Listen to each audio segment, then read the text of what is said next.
Hello everyone, welcome to the MudRoom, our weekly free Uncommon Sense parenting class. How is everyone today?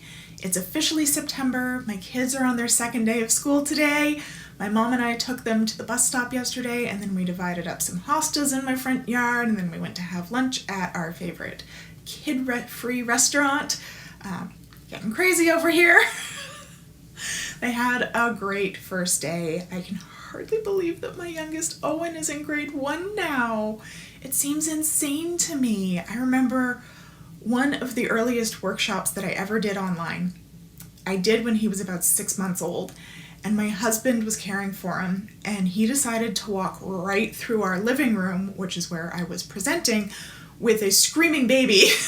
I was so embarrassed. But we're still here, y'all. We survived. And now he's in grade school. Time really does fly.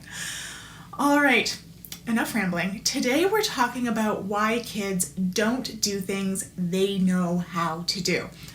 I must hear this complaint at least 20 times a day. My child knows how to get dressed, how to put their shoes on, how to make their bed, how to play nicely, how to put their lunchbox in their lunch bag, climb into their car seat, whatever. But when I ask them to, they refuse. They tell me to do it for them. They whine and they say that they can't.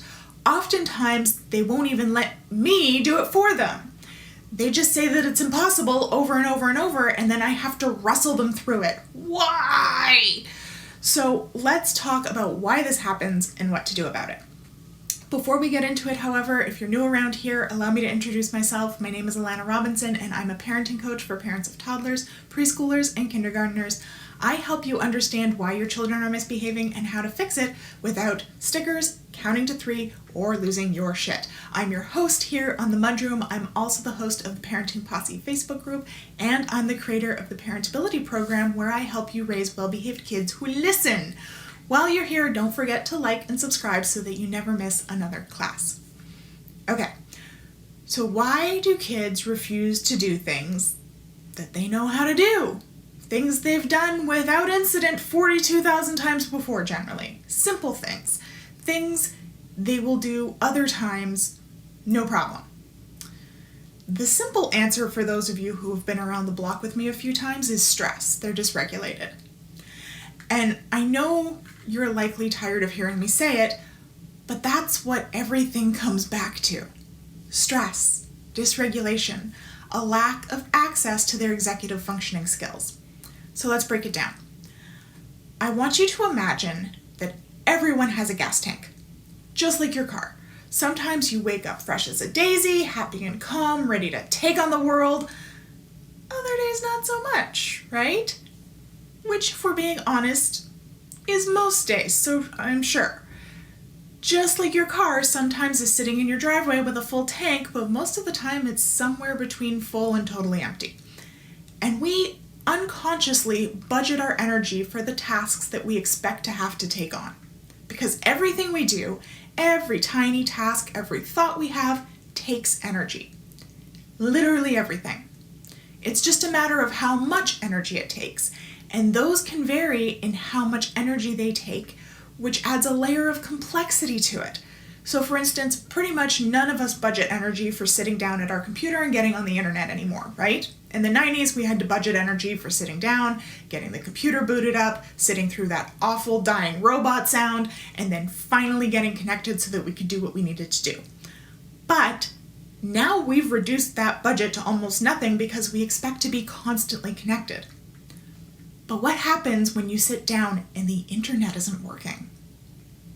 Now, something you budgeted no energy for is consuming a ton of energy, right? You have to check all your settings, check your router, call your ISP, wait on hold, troubleshoot with them, reboot your computer that hasn't been turned off since you took it out of the box, etc. Usually, this process takes at least half an hour, at which point you're sitting down, finally getting to your work with way less juice in the tank to get it done, let alone time. So you aren't going to work as long or as hard. Or you're going to take a break, you go grab a coffee or watch a funny video or two before getting into it. As adults, we create this routine of energy expenditure followed by a break very organically because we have the autonomy to do so. And because we're pretty proficient at self-regulating at this point, so our breaks can be pretty few and far between. But children don't have that autonomy. They require frequent breaks, and even if we give them breaks, they don't know what will help them regulate effectively. The things that suck all our energy when we do a task are called executive functioning skills. Using our internet example, you have to think of all the different things that may be interfering with your connection. That's using working memory, flexible thinking, self-monitoring, and organization skills. You have to check all of those things, and often in a very specific order. That's using planning and prioritizing, working memory, flexible thinking, organization, self-monitoring, and task initiation skills. You often have to restrain yourself from lashing out or tossing your laptop out the window. That's using impulse control and emotional control skills. So in this one small, short, but completely unexpected task, you've literally engaged all of your executive skills. And if any one of those skills is weak, if any one of them requires more energy for you to use than you have available at that moment, your brain just won't let you do it. It'll stall you, which is basically your brain going, we don't have the ability to do this and stay safe, because we always have to have some energy in reserve in our tank to run away or fight, just in case we get attacked. It's a survival instinct. We need to take a break to refill our tank first. And again, we recognize this in an adult context very easily, because if your coworker just spent 45 minutes getting the internet back up and you immediately pull him into a meeting and he says, whoa, buddy, I just spent an hour messing with the internet, I'm going to go get a coffee and then I'm going to come join you. You're not going to question him on it. You don't tell him he can have his coffee after the meeting. You let him go take a short break and then join you when he's ready, right?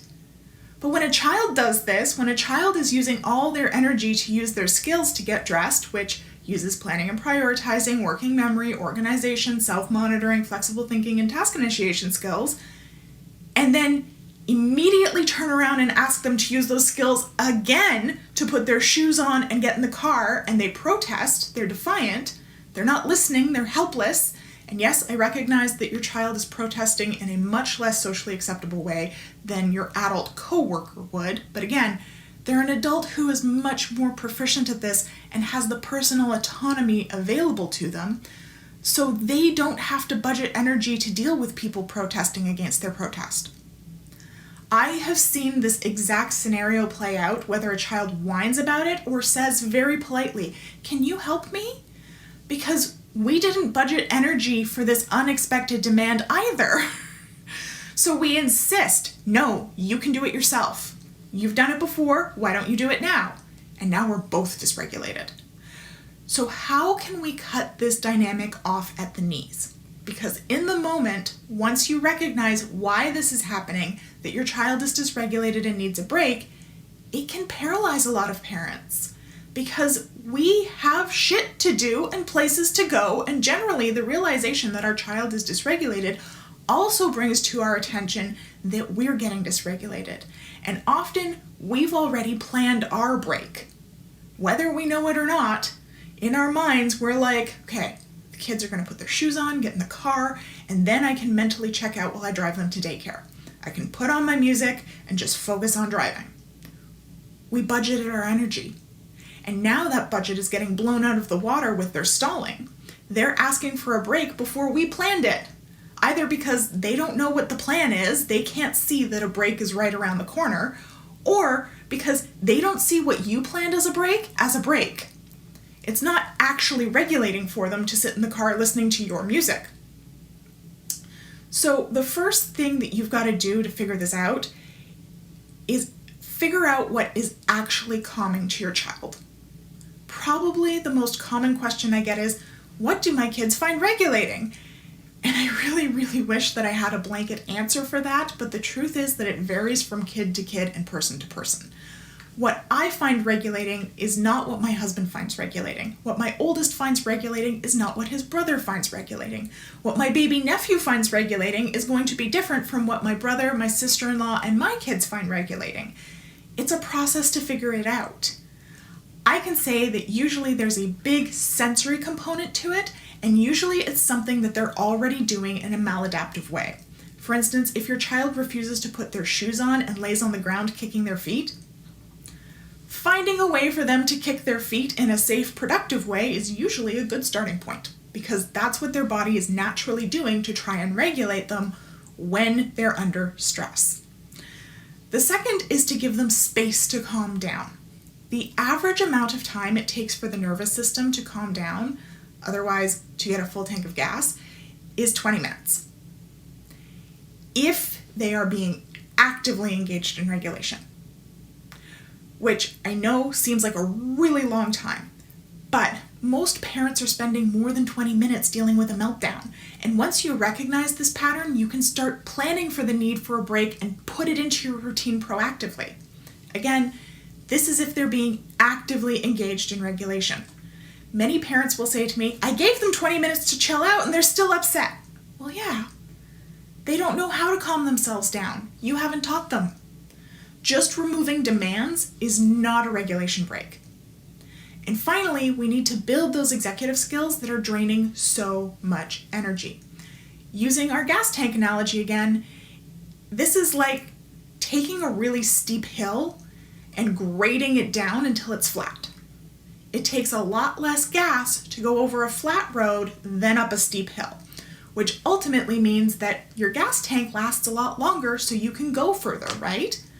When we strengthen our children's skills, the energy that they have available lasts longer because using each skill requires less energy, which means the time your child needs between those regulation breaks gets longer, so they take up less energy in your day and less time in your day. And yes, if you only start teaching your child to regulate when they're 5 or 6 or 7 years old, this is going to feel very labor intensive at first because you're having to build skills and reinforce regulation breaks while also breaking an established behavior habit. This is why I harp so much on being proactive about building skills, because it's a lot easier to just build them from the ground up than to remediate the holes. Either way, it can feel overwhelming and frustrating, especially when it doesn't quite work out the way that the instructions on the tin say that they will. Children are human beings, they aren't robots. Every family I have ever worked with has had some unique aspect to how their child regulates, how they build skills, how they reduce stressors. None of us are the same, and that's okay. The framework still applies, it's just a matter of tweaking how we apply it to fit your unique family and circumstances. And this is what we walk you through in Parentability, taking these concepts that I can't shut up about and applying them to your family in a way that is completely unique to you. Every single family in Parentability is working on the exact same things, but in completely different ways. And that's how it's supposed to be, because a family that lives in Canada is not going to have the same resources and routine and demands as a family living in Dubai or the UK or Costa Rica or Hong Kong or the United States. I go over this concept of stress behavior and how it impacts our kids' behavior more thoroughly in my 1-hour free class, How to Get Your Kids to Listen and End Tantrums Without Yelling, Shaming, or Timeouts. So if you want to dig a bit deeper on this and figure out if Parentability is the right fit for your family, I really encourage you to check that out as a next step. I also encourage you to come and join us in the Parenting Posse if you're not ready to join Parentability. The Posse is my free peer support Facebook group, and we have a fantastic community there ready to talk it through with you. Thanks so much for being here with me today. I hope you have a new perspective on your child's defiance and refusal to do things they already know how to do. I'll see you next week for another Uncommon Sense parenting class. Bye!